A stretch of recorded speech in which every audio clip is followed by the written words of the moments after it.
Hello everyone, I'll be presenting you today our paper titled Eco-Nudging, Interactive Digital Design to Solicit Immediate Energy Actions in the Built Space by Goubran, Cucuzzella, and Oath.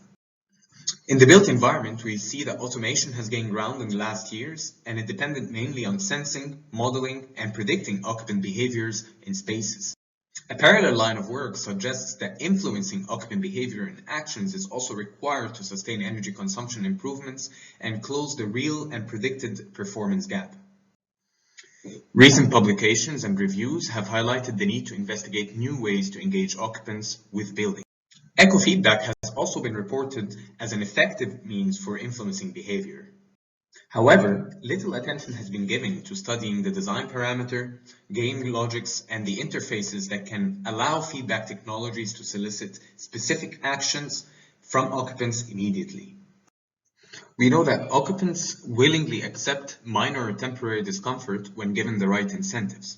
We also know that comfort-focused control approaches disregard many important ecological, ethical, cultural, and biological factors, and in turn, they're missing out on the potential to direct users to take more environmentally favorable actions. In the field, we see that most of the work that studied eco-feedback focused on long-term metrics, overall energy consumptions and saving trends, or comfort.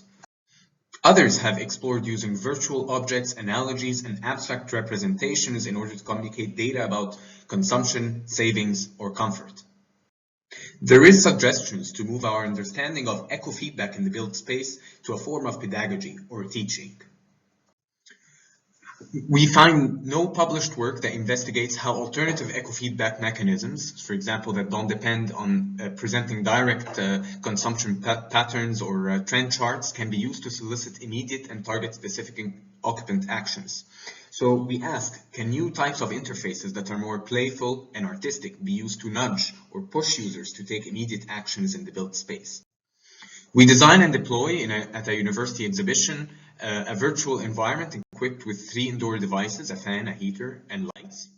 And we design an interface that captures electric current information and translates it into artistic visuals.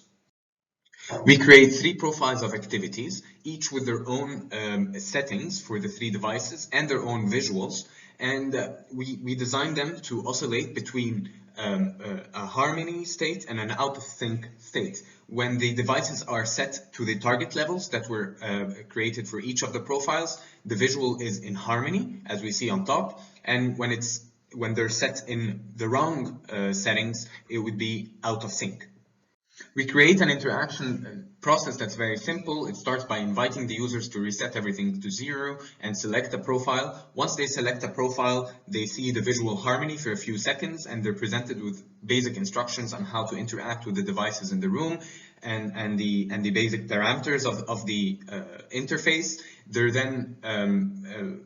They then start seeing the real-time visual feedback of the electric current, and they're provided with the option to use hints which can guide them to which devices they can change. Once they're satisfied with the visual they attain in real time, they can submit, and then their submission is evaluated, either correct or wrong, and then they're requested to return everything back to 0.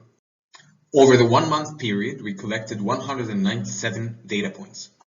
We find that participants attained all the required levels for the 3 devices in 1/3 of the interactions. In only less than 20% of the cases, they could not get any of the correct parameters, and the average accuracy was about 1.8. So 2 devices approximately were set correctly for each interaction.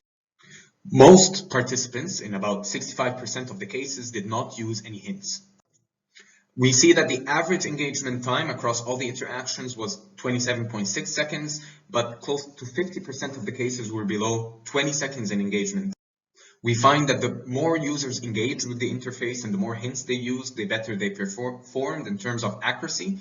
And of course, the more complicated the profile, so the more devices, levels, or complexity in terms of device levels they had to attain for each of the profile, the worse they performed. It was clear that artistic eco-feedback could trigger occupants to take the specific control actions that were required immediately.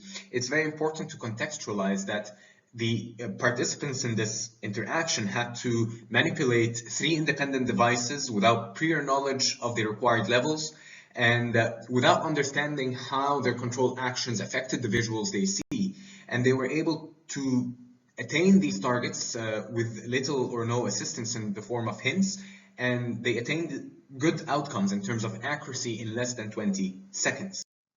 We find that eco-nudging influenced priorities and types of actions that participants took in the space, pushing them to take actions that would be considered illogical or irrational under normal conditions, such as turning on a fan at full power and a heater at full power, for example, in the same space.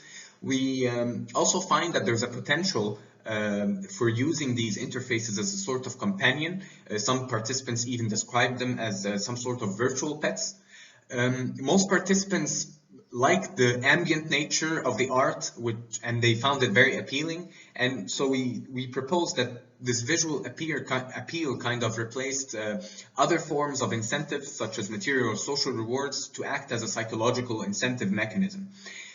We find that there's a need to explore the design dimension and the theoretical underpinnings of these interfaces to make them applicable and meaningful in real-world contexts.